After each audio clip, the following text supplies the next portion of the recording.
NASA's Spitzer and Swift space telescopes have found a rare brown dwarf in our solar system. These elusive objects have baffled scientists for quite some time. The discovery could provide new information about how they came into existence. RT's Brigida Santos is live tonight in our LA studio. Brigida, for our audience tonight, let's get clarification. What is a brown dwarf? Ed, a brown dwarf is believed to be the missing link between stars and planets. Now, they have a mass up to 80 times that of Jupiter. This particular dwarf is about 30 to 65 times the mass of Jupiter. Now, less than 1% of stars that are the size of our sun have a brown dwarf orbiting within a distance 3 times that of the distance between our sun and Earth.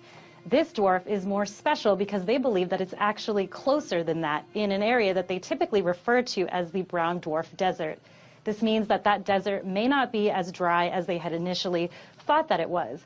And the reason why it's important for scientists to observe these objects is because they are further away from the sun, which makes them much easier to do research on. Now, the lead author of this study says, quote, "We want to understand how brown dwarfs form around stars and why there is a gap in where they are found relative to their host stars." Back to you, Ed. Well, assignments, I understand, have been updated for astronauts headed into the International Space Station next year. What's the latest on that? So crew members have been reduced. Russia has decided to send fewer of its cosmonauts into the ISS. Typically, Roscosmos, the Russian space station, has sent 3 astronauts. It's now sending 2, which does mean that all of the missions that are planned are going to be short 1 member. Russia has offered to sell the vacant seat to NASA, but it's unclear whether NASA will take up that offer. And this does not mean that Russia is getting out of the space game or slowing down even. In fact, they are planning to launch a new segment of the ISS next year or in 2018, depending on when it's actually finished. And at that time, they're going to be sending additional crew members up to the ISS. But right now, it's really about cutting costs for them and saving money. Now, the first ISS mission of 2017 is scheduled to take place in March, and during that time, they are going to send Russian cosmonaut Fyodor Yurchikhin, who is going to act as the commander, along with 1 member of NASA, astronaut Jack Fisher.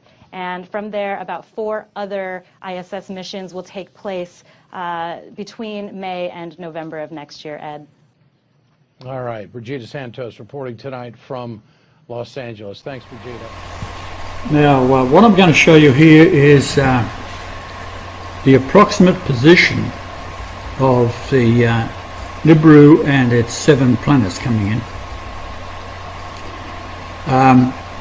Because this is apparently a genuine photograph, in the center there with this red with the black dot and the what appears to be a planet up to the left. It's coming in, this photograph, what I'm going to show you on Stellarium, is set up for Hobart, Tasmania, south of Australia. And you'll see Jupiter. Now, if you just notice around here, the stars aren't that numerous. And I think what's happening is that the light coming from the distant stars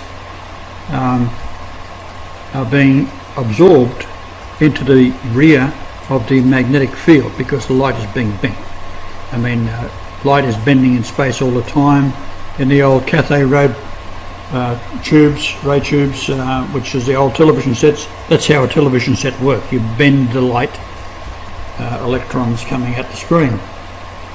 So I'll now go over to Stellarium and show you the same scene, basically. So there's Jupiter there. We'll pull that over. So in this area here is where I was showing you. Now I'm going to show you what happens when we get out and away from that spot that I've determined where this is going to be, and you'll see how the light comes on. And then as we go back towards where I think that the Nibiru object is the lights go out, so I go back again, the lights go on. So the light is being bent and absorbed by the Nibiru object. So we'll go up now towards Taurus, which is up here, and you'll see the light comes on again. There's Taurus there.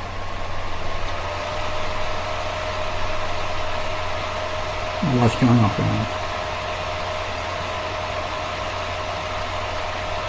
So possibly this hasn't been noticed by the authorities. We'll just go up again. Now she comes on again. Come back down. Jupiter just goes off screen. Now we'll go left and right. Give it some perspective. Light comes on, off.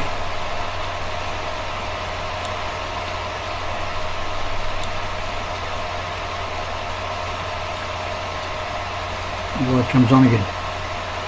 So it would appear to be around this area here. Not to say that it is, but it appears to be that's where the effect is occurring.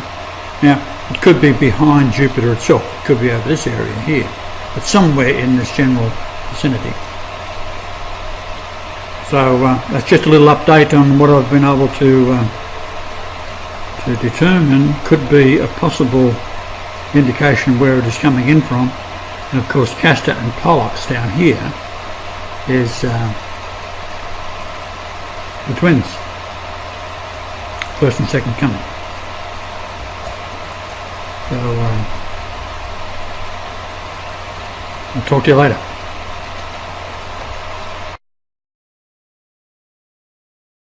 Planet X special bulletin: a dwarf star and 7 planets are coming in. For the past few hours I've been listening to Patty Brassard, spelled Brass, B-R-A-S-S-A-R-D, a former NASA employee who built the robots which are being used on Fukushima at this moment. She tells of an incoming solar system with 7 planets and says that by August 11th, 2013, the existence of Planet X will be undeniable. She says when this object lines up with our Sun on August 17th, 2013, another major earthquake will occur. This time, though, the object will be only 0.32 AU away from the Earth. The unit AU stands for astronomical unit. That's the distance from the Earth to the Sun, previously measured at 93 million miles. But Patty says that the Earth is being pulled in toward the Sun, and this elongates the orbit and will make summers very, very hot and winters the coldest you've ever experienced. More frighteningly, she said that our electric grid will go down, and when it does, all nuclear power plants will go down too. It is electricity which keeps the reactors cool, and when the electric grid goes, the power plant has only hours on auxiliary power before that too fails, and from what I understand, that means total meltdown. And she says you should locate these nuclear power plants. She said there are over 100 in the United States alone, and make sure that you're not near one. I saw a map. They're all over the East Coast. In fact, I look out the window and I can see one. She said the kill zone in Fukushima was 150 miles. Everybody within 150 miles dies when the nuclear power plants melt down. When I looked out the window and saw one at Palo Verde, I put my head between my legs and kissed my ass goodbye. Patty's in Massachusetts, and her basement is at sea level, so she does not intend to survive the passing of Planet X. She said Russian and Israeli troops are here to round up the people who protest and put them into the FEMA camps, that's what they were built for. She also said that those buildings have gas pipes 2 feet thick in diameter and that they don't want the people on the surface to survive. She talks about Auschwitz, and I gather that they're going to gas the people in there. Don't go to a FEMA camp under any circumstances. You will never come out alive, according to Patty. She said that the coffins can accommodate 3 bodies, and if you wind up in a FEMA camp, you might as well be in Auschwitz under Hitler. because they didn't rig gas to these quarters to make sure that you're nice and comfortable. The government never gave a rat's ass about you or your comfort. It's always been about them. They want you dead, and now the truth is coming out from yet another whistleblower. She said all those near the coast are finished. She said we will see the seas rise 200 feet just from the melting of the South Pole, and that the melting is occurring not from the top down, as you might expect from global warming, but from the bottom up.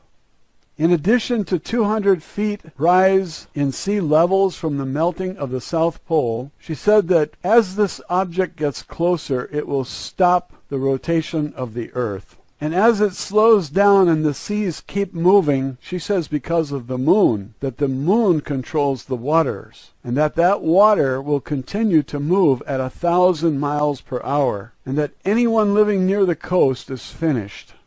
Now this follows 3 days of darkness, which she says is caused by an eclipse. This object is between the sun and us. She says that Mars is getting hammered right now with all the debris from the tail. And she recommends that if you want to survive, that you find the highest place on Earth and get underground. Dig a hole. She says bring a camper and bury it under 3 feet of earth. She says rent a backhoe or something to cover it up. I think this is all insanity. What are you going to do? Breathe radioactive air and survive? You're going to go fishing? Catch fish in order to eat? She says the worst of this will be from the end of August until November. That's 4 months. How are you going to survive? September, October, November. 3 months. Each person needs half a gallon of water every day. Fresh water, not radioactive water. I think most of us had better put our heads between our legs and kiss our ass goodbye. All those things I spoke about in my Planet X videos, I have about 40 of them. One of them has over 1 million views. And all those things I talked about turn out to be true. And nobody is sadder than me about that. I wanted it to be wrong. I wanted the earthquakes and volcanoes and sinkholes to be some kind of hoax. But who has the ability to cause earthquakes and volcanoes and sinkholes just to have fun? It's not easy to fake a quake, Jake. This is not a mistake. California, Patty says, will drop into the ocean. It's somewhere between the 17th of August, 2013, and the 26th of August. She says there will be a magnitude 15 quake, centered in Seattle, Washington. So I picked up the phone and called all my friends and told them, and they laughed at me.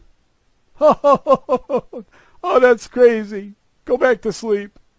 Patty says her own family has scheduled a family reunion from the 10th of August to the 17th. So that tells you how serious her own family is about her words. I think it's very serious. You don't call in all the ambassadors from all the embassies and close the embassies on a whim. These people have tickets to the underground facilities, and you don't, because you are a dirtbag. That's what I've been saying all along. They treat you, the host of the parasites, like a dirtbag. You paid for all of those underground facilities over the past 50 years, and now you're not invited. And so they expect when the people learn the truth, they're going to be angry. They're going to get their guns, and they're going to try to kill somebody. And you're going to end up killing one of our own who's just uninformed. He thinks he's serving his country. He thinks he's a hero. And you're going to kill him? It'd be better if you talk to him. Talk to all military. Talk to all cops. And tell them what's going on, because in the next 10 to 20 days, there's going to be a great awakening by everyone who realizes we are finished. You can't jump in your car and run to get something at the grocery store if the UV A, B, and C are coming down on you. It's deadly. Microwaves will cook your car. She says that microwaves will heat up anything that's metal. It will be red hot from the sun. If California has a 15 magnitude earthquake, do you realize what that will do? And there is nobody to come in and rescue anybody.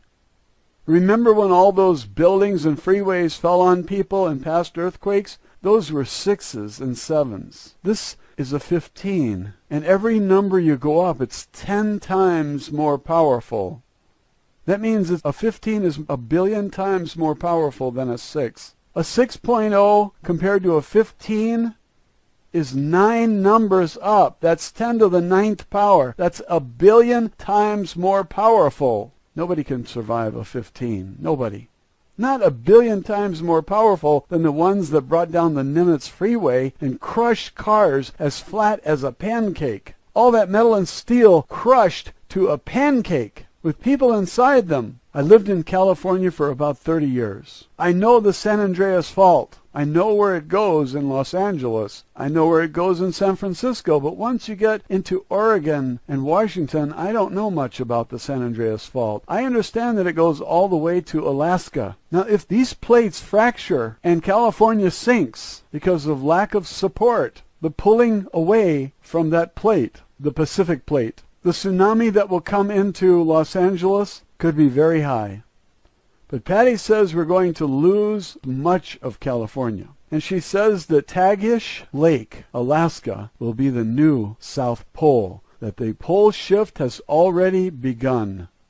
Tagish Lake, Alaska, I looked it up. There's a Canadian province. Most of Tagish Lake is in that province, BC, might be British Columbia. But as soon as you go over into the U.S. side, Alaska, there's still part of the lake there, a very small part. But she says just north of there will be the new South Pole. Now that's not what Nancy Lieder said. Nancy Lieder had the North Pole off the coast of Brazil and the South Pole dead center in Saudi Arabia, I believe. Maybe it was reversed. Maybe the North Pole was Saudi Arabia and the South Pole was off the coast of Brazil. That's east of Brazil. Now Patty's telling us, with inside information, that Tagish Lake, Alaska will be the new South Pole. I believe that the pole shift is already underway because I've seen the map where the North Pole is moving. It's moving very quickly and it's accelerating. As I recall, the North Pole was headed toward Siberia, and that it would arrive in Siberia in January of 2014. But I'm recalling this from memory. I can't be sure. I didn't look it up. But I looked up Tagish Lake, Alaska. I spun the globe. I turned it upside down so that that was the South Pole, and I spun the globe. And I found that Arizona will be in the southern hemisphere, and Australia will be in the northern hemisphere. Imagine that. Arizona will be the land down under. And it's too bad that I'll be dead in just 10 days or so, because I was looking forward to looking up into those southern skies at night and having the experience of seeing things completely different. Now you may recall on my previous Planet X videos I spoke about microwaves cooking everything when the Van Allen belt collapses, and very, very few people understood that. They tell me they've got a garden, they're going to go camping, they'll be all right. And I knew that they had no idea what a microwave was, or how it cooks you, or how the Van Allen belt protects us, and that's going to collapse because this star is enormous. I always ridiculed those who said that this star was 4 times the size of Jupiter. Patty says that just one of the 7 planets is 4 times the size of Jupiter. She said that the asteroid belt was a planet, and it got hit head-on by one of these things in the tail of Planet X, and it got smashed to pieces, and that Jupiter absorbed most of it, and the asteroid belt is just what's left over. Now imagine that you cannot go outside even to pee for 6 weeks because there will be deadly, she calls them UVA, UVB, and UVC, ultraviolet A, B, and C rays, which kill everything. I never heard of ultraviolet A, B, and C. I knew that ultraviolet rays kill everything, especially the things we depend on. That's why I say, if it kills the things we depend on for survival, how are you going to survive? She says that some people will survive. Maybe those microorganisms will be inside the caves. I don't know. I think life is going to be extremely difficult. I hope that the first to die are those in the underground facilities, the so-called elite and government, because they are the most evil. And all you religious people who think that Jesus is going to save you, well, you're going to find out. Now this announcement that I'm making to you is the most grave announcement I have ever made about anything. And while Patty gives advice about how to survive, she says, dig a hole, cover it with at least 3 feet of dirt, put some sort of camper or something in there, rent a Caterpillar or something that costs $200 a day, and dig a big hole in your backyard, put your camper in there, and then cover it up with 3 feet of dirt. That's crazy. You won't have food. You won't have water. You won't be able to go outside. How are you going to flush the toilet? If you do survive, you're going to be a totally mind-controlled, chipped slave for the elite if they survive. But she says that these underground facilities, which are now stocked with food that is uncontaminated by Fukushima radiation, because they've been stocking those underground facilities for decades. A truck driver called in, a woman, and said she delivered things to Denver Airport, the underground facility there, and they were labeled just general merchandise. So there's first-hand testimony that these underground facilities were stocked. But Patty says that these underground facilities are going to rupture and water is going to flood in and drown most of the people that are the so-called elite. Now they left us up here to die like a bunch of dirt bags. I imagine that they have cameras everywhere to watch what's going on, and they're going to be down there in their cushy bunkers watching us die and suffer and squirm. And if a fracture occurs and water floods in, I would like to have a camera to watch them drown like rats.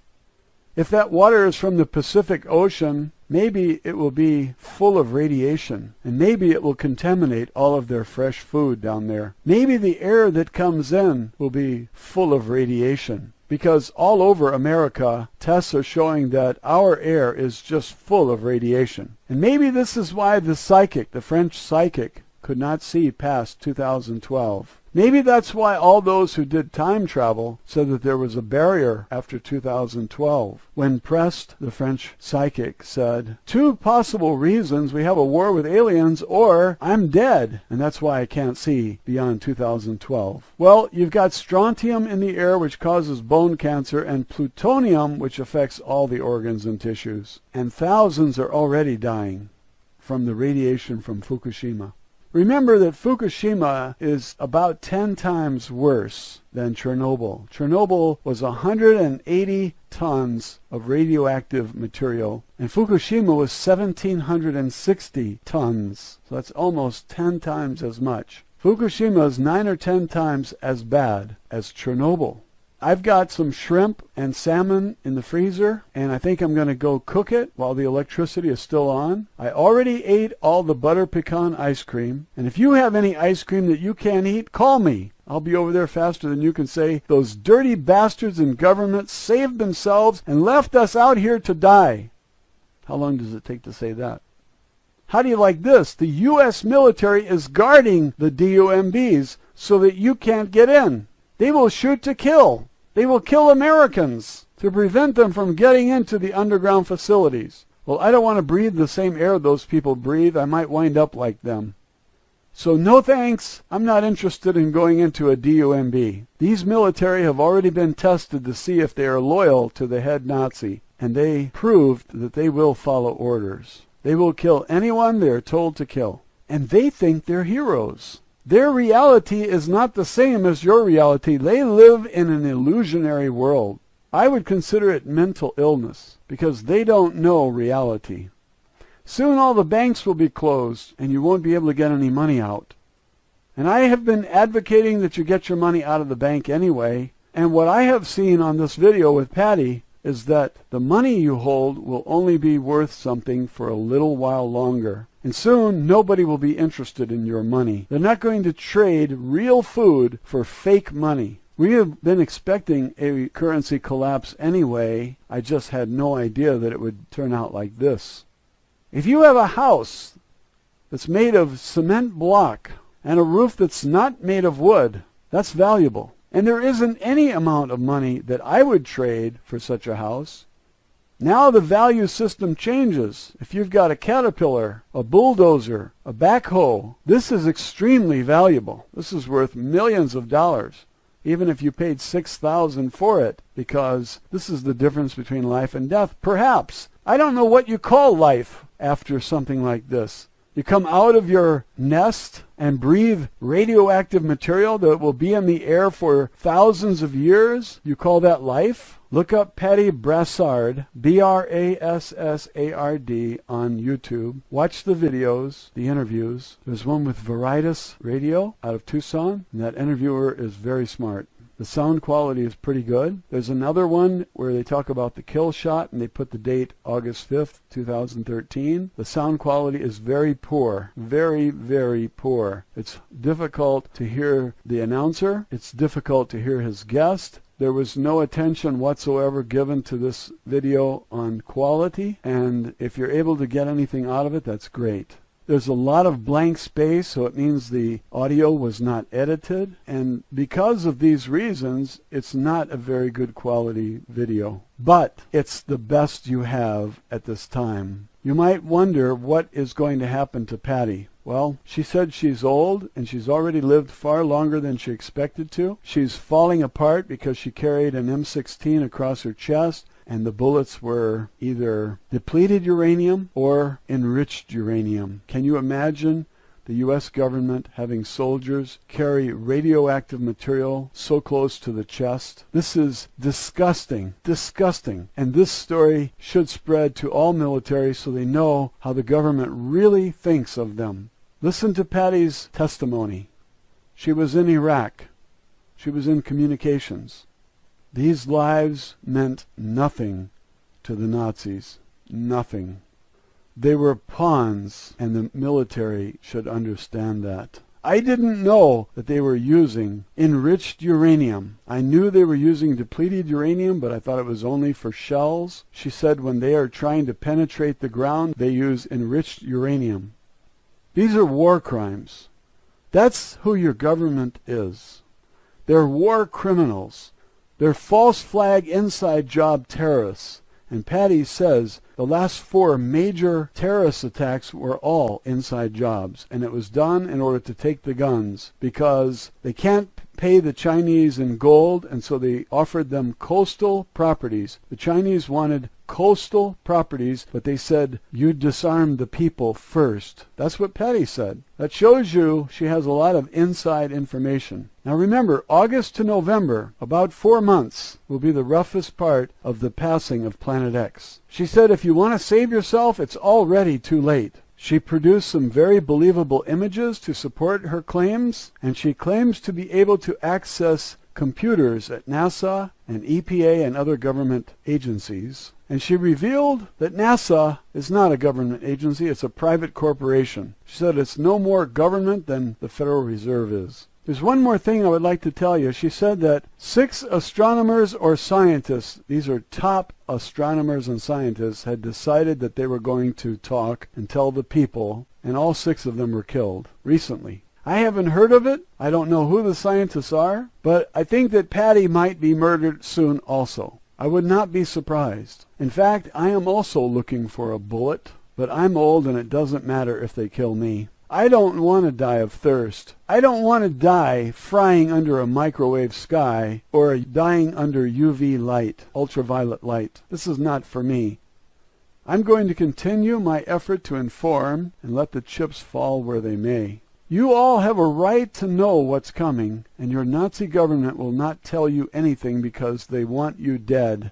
That's the way it's been for a long time now, and I've been saying it from my first video because I've been reading and putting the pieces of the gigantic puzzle together, and I know what evil looks like. Government is pure evil. And if you didn't know that before today, the next 10 days are going to be enlightening. Trust me. And all that propaganda you've been sucking up on the TV will now be blown away when the electric grid goes off and you have no TV and no drinking water. You'll be defecating outside because the house stinks from a toilet that can't be flushed. There's no water. The government wants you dead, and you're better off dead. And all you religious people out there who hounded me relentlessly and dumped your scriptures on my channel, I hope Jesus saves you from the frying sun's rays. And I got some advice for you. Pray while you cook. That's as much as I can say at this time. Have a wonderful day, and thanks for listening. Shalom Chaverim, I'm Stephen Ben-Nun. You're watching Israeli News Live, and today's broadcast is very unusual. We're going to be discussing several things in our news broadcast today that clearly are, in some people's opinions, they are conspiracy theories. In other people's opinions, these things are really real. These things are happening on the earth. But we're also going to be looking at this from a prophetic standpoint, something that I discovered recently written in the book of Enoch, a book that, well, in some circles of Christianity and in Judaism, that the book of Enoch is not part of the Bible, but yet it's clearly part of the Ethiopic scriptures. It was even part of the Qumran community, where there's been many fragments, including an incomplete scroll of the book of Enoch that was discovered. So the Jewish people did accept the book of Enoch as an authoritative biblical scripture at one time, and in many Bibles it still is there, including even the Et Sefer that Dr. Stephen Pidgeon has put out as well, where he put this book back in the Bible. So we're going to be looking at some things from there, and we're going to even be looking at some articles that have been considered well, some might say it's fake news, some might say it's satire. Regardless of the case, there may be some very truth to it, and this is why I wanted to talk to you about these things. Antarctica has really become a major subject in recent, well, in fact, in the last year, even more so. There's been every kind of conspiracy theory that it is a place for a massive alien base. This is where aliens go at. We know of the one of the former military officers, Byrd, who fought a conflict near Antarctica and lost a lot of men, claiming that there were flying discs, flying saucers coming out of the Antarctica. And just there's all kinds of evidence that is legitimate evidence that clearly seems to show that the Antarctica is certainly a base of some sort. The Germans also, under Adolf Hitler, had a base down at Antarctica. There's all kinds of things that are going on in this region of the world, and this year, or actually last year, when the election, John Kerry himself disappeared down to the Antarctica during the very day of election. But what was really strange is that when John Kerry went down there, he goes to New Zealand right afterwards, and there was a massive earthquake inside of New Zealand. I'm going to share with you, you can see some of the images here on this article here from the New York Times. They'll show you some of the images of the earthquake itself. 7.8 magnitude earthquake. The earthquake was very, very shallow, and in one article that we saw that would probably be considered satire, that they have written and stated that the reason why the earthquake happened was because John Kerry did a last-ditch effort and went down to Antarctica to try to meet with the, well, as they put it there, he was meeting with the Guardians. And the Guardians had rejected his plea to put Hillary Clinton in the White House. Instead, Donald Trump would become the next president of the United States. Now, I realize that does. It sounds so far-fetched, sounds so crazy, in fact, to even think of that. And then, of course, they said that the earthquake at New Zealand, where he went immediately after the Antarctica visit, was a warning to him not to come back again. Well, that's what they also said in the article. Those of you that remember, here is a picture here of the Patriarch Kirill. Patriarch Kirill is also the head of the Eastern Orthodox Church, who went also to Antarctica on a very unexpected trip after he met with Pope Francis in Cuba. And Pope Francis gave him a secret document. Never was revealed exactly what was in the document, but it was the first time the two leaders of the both East and Western Orthodox churches had met together to try to mend their relationship. He goes to South America afterwards, and then the unexpected trip to Antarctica. Well, the question is, why did he go to Antarctica? Well, in one article here, the Ark of Gabriel, Antarctica, Russia, and the Apocalypse, speaks about how that the Russian government had actually moved a mysterious ark that was discovered at Mecca, underneath the ground there, and was brought out. Many people died in the process, according to the article's claim here, and that Russia did a special movement of this ark down to Antarctica. Now, again, whether we would say this is just a bunch of garbage or if it's really true or not, I'll just leave that up to you. But maybe what I'm going to share with you in a few minutes might weigh in on your thinking. So I do ask you, just kind of bear with me a little bit here while we discuss these things here. Anyway, at Mecca, if you remember, I believe it was last year, there was a quote-unquote stampede. And the news reported that some 700, in one case 717 people were killed in this stampede. This is something that has never happened before at Mecca, and actually we found out later that it was 2,000 people were killed there in Mecca, and an apparent stampede that killed all of these people. Well, not according to some of the articles there. In fact, as you can see this crane here that is toppled, that what was actually going on at Mecca was an excavation of this strange ark called the Ark of Gabriel, that according to the article here, this was something that Muhammad had said, had prophesied about. And this was buried here beneath this very place, and they were working on trying to bring it out, and some type of plasma release was done, and it caused the death of all these people. Again, is this just conspiracy theories? Is it fabricated? Who really knows? But one thing that is a fact, though, is there was a Russian ship, a scientific ship, headed to Antarctica, and that ship did stop at the port there in Saudi Arabia, supposedly to take on supplies. Well, as you know, Saudi Arabia is not necessarily the greatest friend of Russia, but they did it anyway, right? So then, after that, the ship goes to South Africa and then on to Antarctica. So they did stop and pick something up in Saudi Arabia. So maybe the article has got some truth in it after all. And then right after this ship goes to Antarctica, this is when Kirill suddenly goes down there to visit the one and only Eastern Orthodox Church at the Antarctica. So just too many strange things are happening. And a lot of people just write it off as conspiracy theories, you know, these things about aliens and you know, all this stuff going on in Antarctica. This is just a bunch of nonsense to begin with.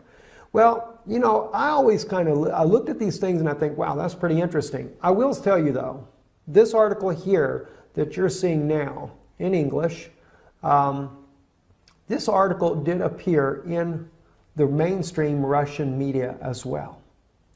We did a report on this back months ago, and I was trying to find the actual report I did on it. Could not find it to save my life there. But I wanted to share that with you, and if you look back, maybe you can find it yourself. But when we did the report on this, we used Russian media, mainstream Russian media, that does not look at this as being just a fabrication. They actually reported it as real news, and that yes, indeed, Russia did do a secret mission down to the Antarctica and had taken a thing called the Ark of Gabriel. So there is a Russian news source out there that does not look at this as some kind of conspiracy. And it went much deeper than what this article goes into it. We shared that with you once before. But then something caught my attention the other day. As you can see on your screen now, this is the book of Enoch. I was reading in the first book of Enoch, chapter 18.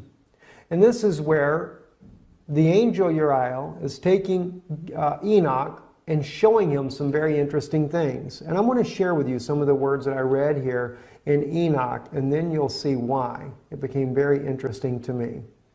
If we go down to, say, verse 4 and begin there, it says, "And I saw the winds which turned the sky and caused the disk of the sun and all the stars to set. And I saw the winds on the earth which support excuse me, the clouds. And I saw the path of the angels. I saw at the end of the earth the firmament of heaven above. And I went towards the south." Okay, so he goes to the end of the earth. And he speaks about going towards the south. "And it was burning day and night, where there were 7 mountains of precious stones, and 3 towards the east and 3 towards the south." Now, I begin to think about this.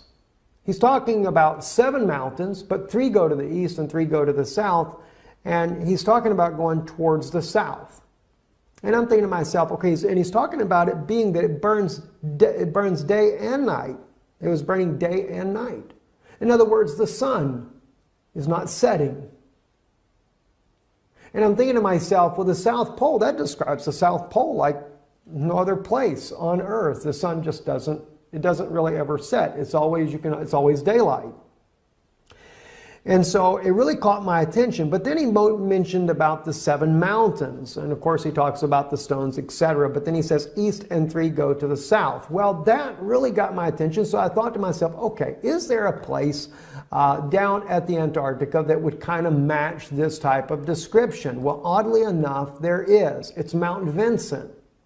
Now, you have to keep in mind what you're looking at here on your screen. You have Mount Vincent right here. It is called the 7th summit. There are 3 going south. Now, you would say these are 3 to the west. It's actually described as southeast and southwest. But keeping in mind, when Enoch went here, the earth had not been tilted off its axis. So therefore, north and south, east and west was a bit different, right? And if you take and tilt the earth back the way it would have been, this will go just like that. And then you would have the 3 peaks, as it speaks about here, and we have the summit here, 3 peaks here. Those would go down to the south, just as he describes, and these here, the 3, would go to the east, just as he describes there. The 7 mountains, the 7 summits, and 3 to the east and 3 to the south. That really began to make sense. But the words here in Enoch get a little bit more strange, though. And as I read on, it says, and those towards the east were of colored of stone and was of pearl, and one of a healing stone, and those towards the south of a red stone. And the middle one reached to heaven like the throne of the Lord, and stibium, and the top of the throne was a sapphire.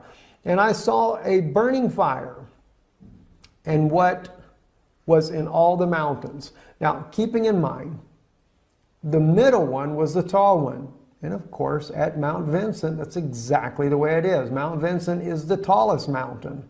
Now, I can't say that this is conclusively correct. I'm putting this here before you as a conjecture, something for you to think about, just something that I find very fascinating in line with all these anomalies that are happening at Antarctica, all the weird things that are going on. John Kerry, I mean, gosh, he did more than 1 visit down to the Antarctica here. Why? What's going on? Now, when I first looked at this, I'm thinking Planet X. They're going down there because they can see Planet X coming. All right? And maybe that has something to do with it as well. But what about some other things? I'm going to share with you some very serious things also that are going on down there that have been claimed by former military officers. Okay, so just hold on for a second here. It says, and I saw a place there beyond the great earth. There the waters gathered together, and I saw a deep chasm of the earth with pillars of heavenly fire, and saw among them fiery pillars of heaven, which were falling as regards both height and depth. They were immeasurable. And beyond this chasm, I saw a place, and it had neither the sky above it, nor the foundation of earth below it, and there was no water on it, and no birds, but it was a desert place. Now, I'm sure now when you read this part here, well, that throws that out. Must have been out in Saudi Arabia somewhere. Maybe not. Maybe not, guys. Let's take a look at something else here that's very, very interesting. All right, let's go actually to the 7summits.com website. And this is about Antarctica, and it's about Mount Vincent, and it talks about it being the tallest mountain, etc. Let me read to you the Antarctica facts, though. Besides the mountain summit, if you go down here to say about right up under the blue right here on your screen, the snowfall in Antarctica is so minimal that the continent has been called the world's coldest desert. The interior receives less than 3 centimeters, in other words, less than 1 inch of precipitation a year, making it the driest continent on Earth. The Antarctic dry valleys in Victoria Land are among the driest places on Earth. Some scientists believe that no rain has fallen there for 2 million years. Astronauts have visited the dry valleys because of their similarity to lunar landscapes. Isn't that interesting? They call it the coldest desert on Earth. Well, maybe Enoch has got something when he said it was a desert. All right? As he called it, there was no water on it and no birds, but it was a desert place. Well, there are no birds. There are no penguins when you get that deep into Antarctica. There's just no life at all. And a terrible thing I saw there, 7 stars like the great burning mountains, and like a Spirit questioned me. The angel said, this is the place of the end of heaven and earth. This is the prison for the stars of heaven and the host of heaven and the stars which roll over the fire. These are the ones which transgress the commandment of the Lord from the beginning of their rising, because they did not come out at their proper times. And he was angry with them and bound them until the time of consummation of their sin in the year of mystery. And Uriel, we go into chapter 19 here, real quick here, just the first verse, said to me, the spirits of the angels who were promiscuous with women will stand here, and they, assuming many forms, made men unclean, and will lead men astray so that they sacrifice to demons as gods. Now, if you notice, that is a continuation. They're not dead. They're still there. And they do what? They will lead men astray so that they sacrifice to demons as gods. Wasn't that interesting? CERN not long ago, where they sacrificed a young woman. Oh, they claimed it wasn't real, but found out later, according to Russian media, it was real. Russian media even was able to determine which woman it was that had been kidnapped. That was by not just so much the media, it was actually Russian intelligence officers that determined this information, but it was in Russian news, and we shared that with you here on Israeli News Live.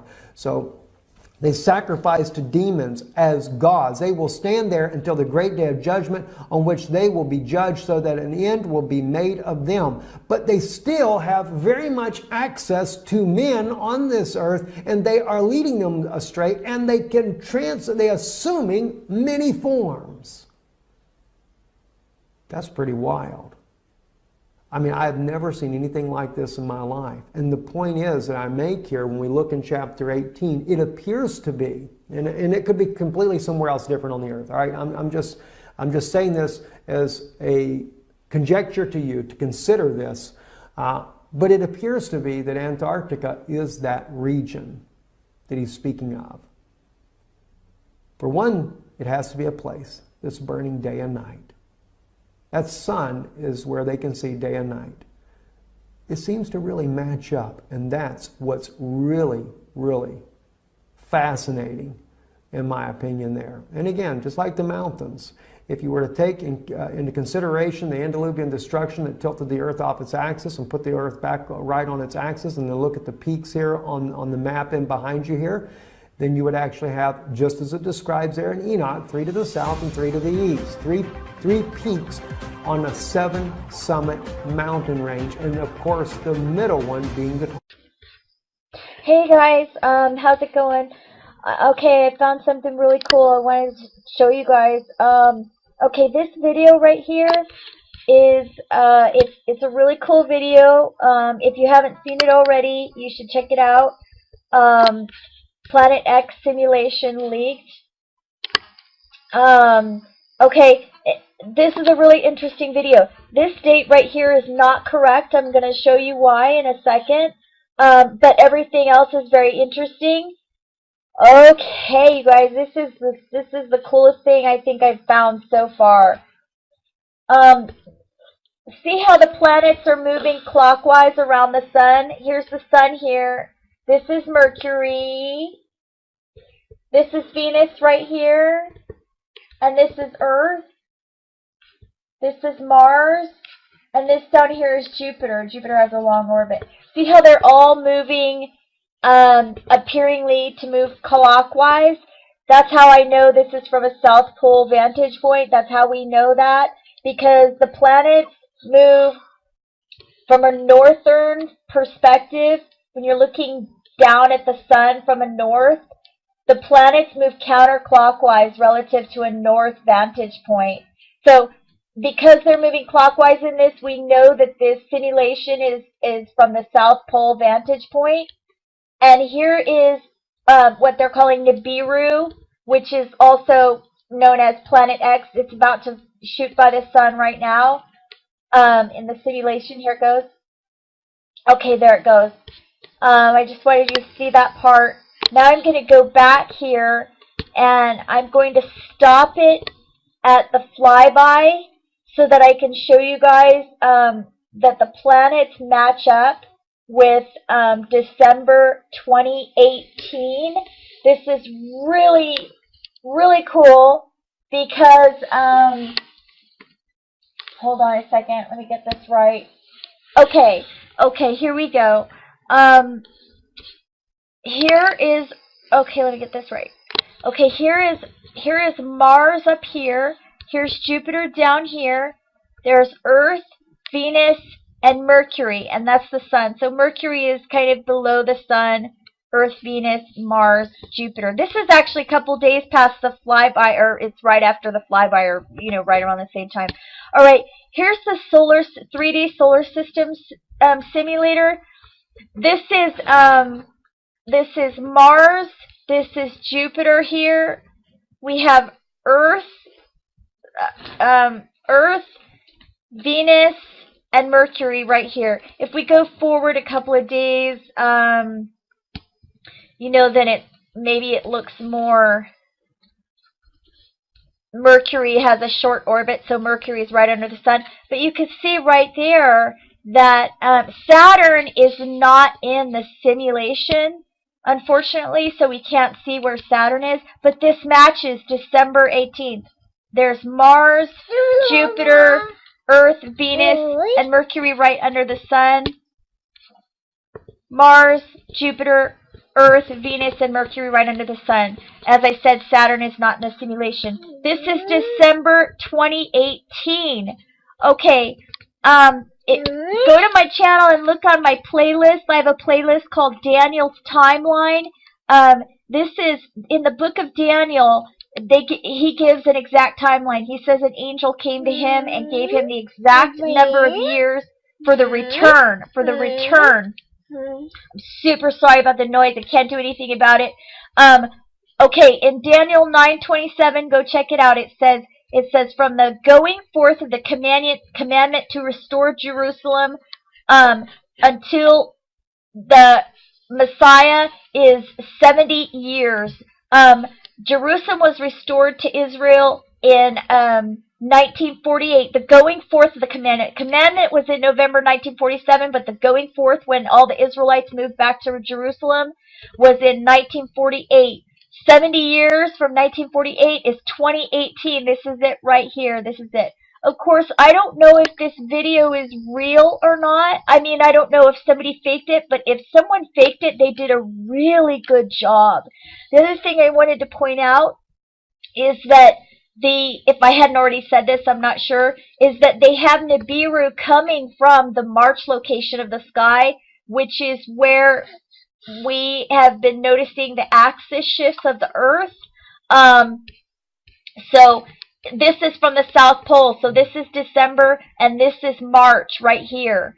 And, we saw an axis shift February 27th, 2010. Then we saw an axis shift again March 11th, 2011. And, of 4 to 10 inches in March and 3 inches. So it's the axis shifts are getting more, are getting greater. And it would match this perfectly. It would match this coming in. And this is coming in from the March location. I'll just show you on here really quick. I'm sorry if I sound rushed. I'm just trying to, this is just really, I'm just trying to get this done. All right, see here I'll just show you really quick from the north perspective if this thing will work, because it's kind of, okay, so here's from the north. This would be December, this is March, this is June, and this is September. And, the planets are rotating I'll just show you the planets are rotating counterclockwise. You can see how they kind of moved a little bit this direction. That's from the north. Now, if we move this to the south, and so the March location would be over here. This is where the axis shifts have happened. So February 27th, 2010, 3 inches. March 11th, 2011, 4 to 10 inches. Now let's look from the South Pole vantage point again. And so then we would have, again, we would have, oops. Sorry about that. Okay, I'm not even going to touch it. This thing is really super sensitive, so I'm not going to touch it. But you can see that when you look from the South Pole, you're going to have March in this location down here. So I just wanted to show you guys that. The other thing, just really, really quick, I'll show you, is that the date is wrong in this simulation. This simulation says June 12th. I'm trying to read it. June 12th, 2012. No, it's not. Mercury, the other planets are in the right place, but Mercury is not in the right place. I'll just show you really quick. June